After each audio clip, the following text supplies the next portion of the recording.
i què fas aquesta tarda? Bueno, doncs no tinc res a fer, la veritat. Ai, doncs podries venir a ballar sardanes. Ah, doncs mira, sí, no tinc res a fer. Estaria bé. Fan un taller avui a 4:45.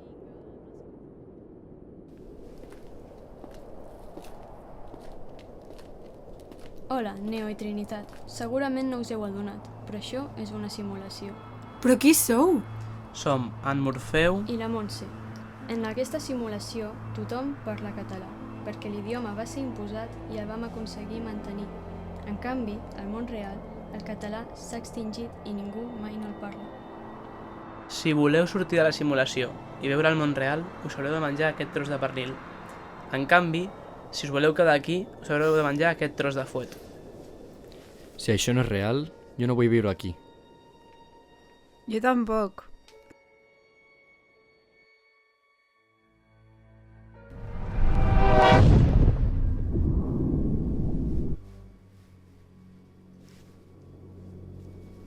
Ey, ¿qué haces esta tarde? Pues no sé, hay un taller de sevillanas por ahí, creo que voy a ir a bailar. Ah, pues me apunto. ¿Sí? Venga, vamos.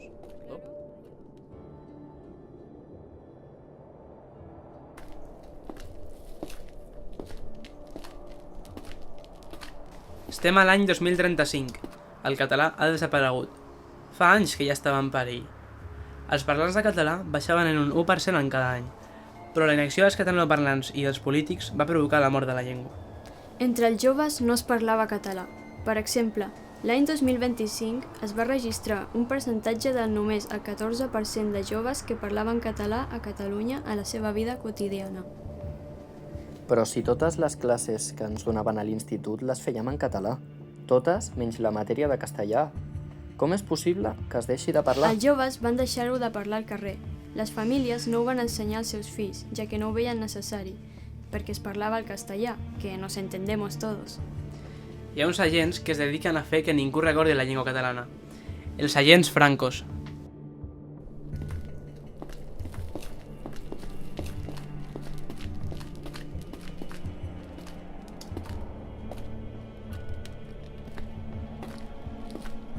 La llengua catalana s'hauria d'haver imposat i mantenir en tots els aspectes de la nostra vida, perquè així els nouvinguts es puguin integrar a la nostra societat i utilitzar la nostra llengua.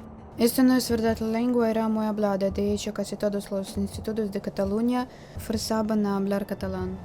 Això no és cert. Els parlants de català baixen de manera exponencial en zones com Alacant, on només parla català el 5% de la població. En aquestes zones el castellà està imposat. Aún así, los catalanes también tienen la culpa de que se pierda el idioma. El 95% de los catalanes entienden el catalán y el 85% de los extranjeros también.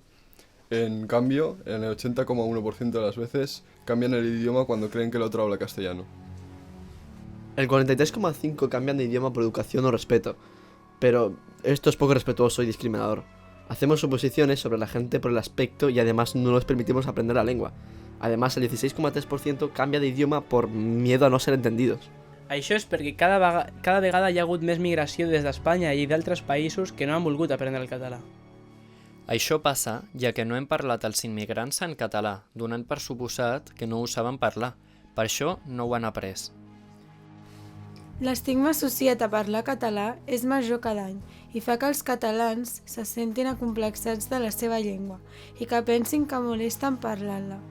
Dient la paraula imposar, ja estem referint-nos a que parlar el català és alguna cosa negativa i que s'ha de posar per sobre de les altres llengües.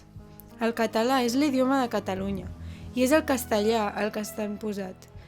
El català sempre ha estat reprimit i prohibit, ja des del segle XVIII amb el decret de nova planta, després amb el franquisme i actualment es troba a punt de l'extinció. Això se'n diu imperialisme lingüístic. No nos vais a imponer el catalán. Oi que si te'n vas a viure a Alemanya aprendràs a parlar alemany? Doncs a Catalunya es parla català. És una qüestió de respecte. Ara ho entenc. Hem de lluitar per mantenir la nostra cultura i la nostra llengua. Moltes gràcies per obrir-me la ment.